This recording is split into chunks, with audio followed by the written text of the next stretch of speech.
디모데전서 3장은 세 부류의 사람들을 언급하면서 그들의 자격에 대해서 이야기합니다.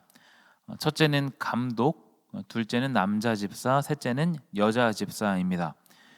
그 중에서도 오늘 본문은 감독의 자격에 대해서 다루고 있는데요.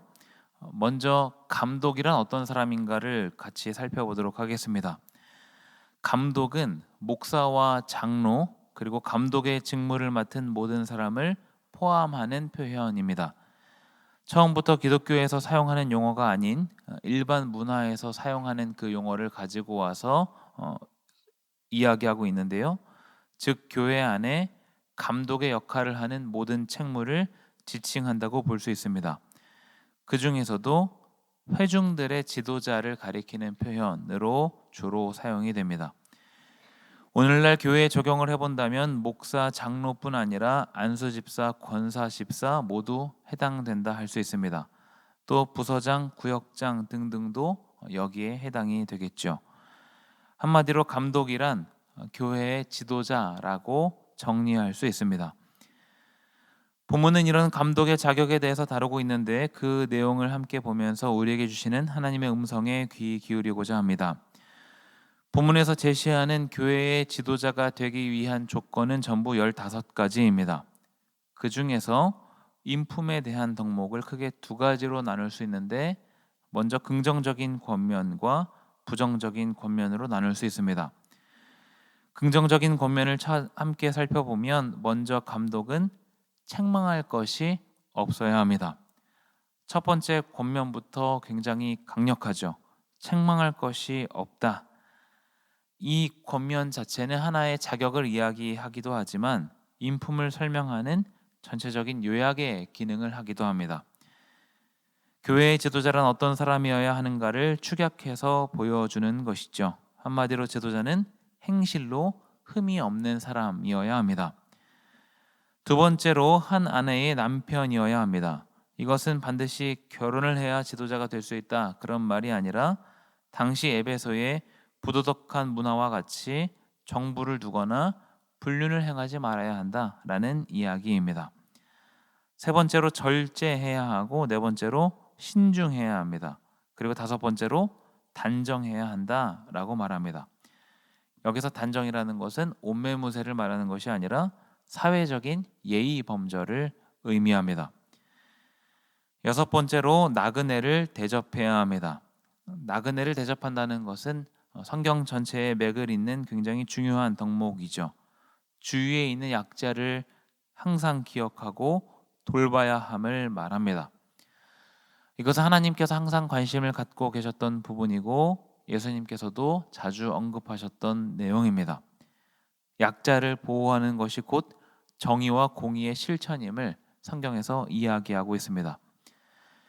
일곱 번째로 관용할 수 있어야 합니다. 여기까지가 인품에 대한 긍정적인 권면이라고 할 수 있습니다. 그러면 부정적인 권면, 하지 말아야 하는 것은 무엇인가? 네 가지인데요. 첫 번째로는 술을 즐기는 것, 두 번째로는 돈을 사랑하는 것, 세 번째는 다투지 않는 것, 네 번째는 남을 때리지 않는 것입니다. 비단 이 네 가지만을 금지한다기보다 욕망과 분노를 절제할 수 있어야 함을 말하고 있습니다. 이러한 덕목은 오늘날에도 굉장히 중요한 덕목이라고 할 수 있습니다. 교회의 지도자들이 욕망과 분노에 휩싸인다면 제대로 된 판단을 내릴 수 없기 때문이죠. 특히 에베소 교회 안에는 거짓 교사들이 만연해 있었는데 그들은 그들의 가르침을 돈 버는 수단으로 생각했습니다. 다른 교훈을 가르칠 뿐 아니라 그것마저도 이익의 수단으로 생각했던 사람들이 있었기 때문에 에베소 교회 안에 큰 문제를 가지고 왔습니다. 때문에 바울은 감독의 자격에 대해서 이야기하면서 돈에 대해서 강조하고 있습니다. 디모데전서 6장 10절에는 돈을 사랑함이 일만 악의 뿌리라고 말합니다. 성경에서 돈과 부유함 그 자체를 부정적이다라고 말하진 않지만 돈을 사랑하는 것, 부유함을 사랑하는 것 그것은 크게 경계하고 있습니다. 하나님보다 앞서는 우상이 되기 쉽기 때문이죠. 여기까지가 감독이 갖춰야 할 덕목 또는 인품이라고 할 수 있습니다. 그런데 여기에 덧붙여서 유일하게 이야기하는 능력이 있습니다. 그것은 바로 가르치는 능력입니다. 이건 역시 에베소 교회의 상황을 생각했을 때 충분히 납득할 만한 권면이라고 할 수 있습니다. 당시 에베소 교회 안에 들어와 있는 이단들은 크게 네 부류로 구분할 수 있습니다. 첫째는 비주류 유대교입니다. 바울의 대적자들은 율법의 선생으로 불리고 율법에 대한 다툼을 일삼기도 합니다. 심지어 그들은 바울을 가리켜서 바울이 율법을 쓸데없다고 한다라면서 비난하기도 합니다. 그런데 이들은 율법을 제대로 알지 못하고 할례에 대한 논의가 없다는 점으로 봐서 비주류 유대교인들로 규정할 수 있습니다. 두 번째 부류는 금욕주의자들입니다. 이들은 육체에 속하는 본능이나 욕구를 악 그 자체로 규정하는 사람들입니다. 그래서 결혼이라던가 아이를 갖는 것을 부정적으로 생각하고 음식을 먹는 것에서도 철저한 규제를 가했습니다.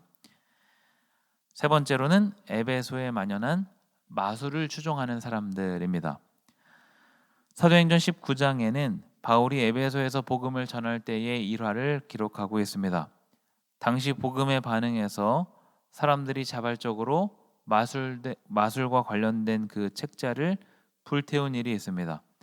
그때 불태운 마술 관련 책자의 가격이 우리나라 돈으로 50억 정도에 해당하는데 그 일화는 복음의 영향력이 얼마나 효과적으로 있었는지, 효과적으로 전달되는지를 보여주지만 역으로 그만큼 마술에 심취했던 도시가 에베소임을 알 수 있습니다. 마지막 네 번째는 아데미 여신을 섬기는 우상 숭배자들입니다. 어제 본문을 통해서도 말씀을 드렸던 것처럼 아데미 여신의 여사제들을 비롯해 우상을 숭배하는 일에 종사했던 다양한 사람들이 있었고 이들은 그 자체로도 문제였지만 회심하고 나서 교회 안에 들어와 잘못된 가르침을 전하는 데에 일조했기 때문에 더 큰 문제로 확산되었습니다. 에베소 교회 안에 이러한 이단들이 있다 보니까 바울이 디모데에게 편지를 하면서 감독의 자격으로 가르치는 능력을 이야기할 수밖에 없었던 것이죠. 말씀에 대한 정확한 가르침은 교회를 세우는 데에 굉장히 중요함을 보여주는 단락입니다. 여기서 끝나는 것이 아니라 감독은 외부 평가도 중요한데 두 공동체에게 평가를 받아야 합니다. 첫째는 가정이고 둘째는 교회 밖에 있는 사람들입니다. 교회 공동체 안에서뿐 아니라 가정과 사회에서도 인정받는 사람이어야 한다라는 것을 이야기합니다. 마지막으로 입교한 지 얼마 되지 않은 사람도 감독이 될 수 없습니다. 성급하게 지도자가 되는 사람은 교만해질 수 있기 때문인 것이죠. 여기까지가 감독이 갖춰야 할 자격입니다. 이런 15가지 항목을 듣고 나면 과연 누가 감독을 할 수 있을지 궁금증이 생깁니다. 또 오늘날 교회에 적용해서 교회의 지도자가 이런 15가지 항목을 갖춰야 한다라고 한다면 누가 과연 지도자 역할을 맡을 수 있을지 우리가 의문이 들기도 하죠. 여기서 우리가 기억해야 할 중요한 사실이 있습니다. 본문에서 기록하고 있는 자격에 대한 기준은 누가 감독이 될 수 있는지 없는지를 가르는 판단 기준이 아니라는 사실입니다. 이런 잣대를 들이밀어서 여기에 걸맞으면 감독이 되고 그렇지 않으면 탈락시킨다는 뜻이 아닙니다. 이런 자격들은 어떤 잣대라기보다 오히려 교회의 지도자라면 마땅히 노력과 자기 훈련이 필요하다는 것을 깨닫게 하기 위한 역할을 한다고 할 수 있습니다. 이런 15가지 항목을 통해서 어떤 방향을 가지고 지도자의 역할을 해야 하는지를 알 수 있는 것이죠. 이 내용은 교회의 지도자뿐 아니라 모든 그리스도인이라면 마땅히 추구해야 할 하나의 목표가 될 수 있습니다. 감독에 대한 자격을 읽으면서 나는 지도자가 되기 어렵겠구나라고 생각할 것이 아니라 우리가 추구해야 할 방향이 이렇구나라고 이해하는 것이 본문을 이해하는 바른 접근입니다. 추구해야 할 방향과 목표가 분명하다면 우리가 가야 할 길도 분명합니다. 모든 그리스도인들은 지도자의 자리에 있다고 할 수 있습니다. 교회 안에서의 역할은 다르지만 사회 속에서 우리는 각자의 자리에서 그리스도인을 대표합니다. 믿지 않는 사람들은 자신이 잘 알지도 못하는 대형 교회의 사건 사고를 보면서 교회를 욕할 수 있지만, 가까이에 있는 그리스도인이 좋은 영향을 미친다면 매스컴은 그저 매스컴으로 이해하게 될 것입니다. 우리 주위에 있는 사람들에게는 우리가 곧 교회이자 그리스도인의 대표입니다. 때문에 우리는 본문에 기록된 이 지도자의 자격을 염두하고 목표로 하는 것이 필요합니다. 특별히 바울이 감독의 자격을 이야기하면서 거짓 교사들을 염두하고 있음을 살펴보았는데, 교회 안에 바른 가르침이 잘 정착되도록 말씀을 밝히 아는 일에 최선을 다하는 저와 여러분이 되기를 바랍니다. 이것은 우리가 평소에 말씀을 가까이 하는 것, 말씀에 집중하는 일을 포함합니다. 허탄한 것이 아닌 영혼을 소생케 하는 말씀에 집중하는 은혜가 우리 모두에게 있기를 소망합니다. 바울은 오늘 본문에서 감독의 자격을 다루고 이어지는 내용에서 집사의 자격을 다루는데, 바울이 이렇게 교회 안의 리더들에게 높은 수준을 요구하는 이유는 교회가 바로 하나님의 집이기 때문입니다. 디모데전서 3장 15절을 제가 한번 읽어보겠습니다. 만일 내가 지체하면 너로 하여금 하나님의 집에서 어떻게 행하여야 할지를 알게 하려 함이니 이 집은 살아계신 하나님의 교회요 진리의 기둥과 터니라. 아멘.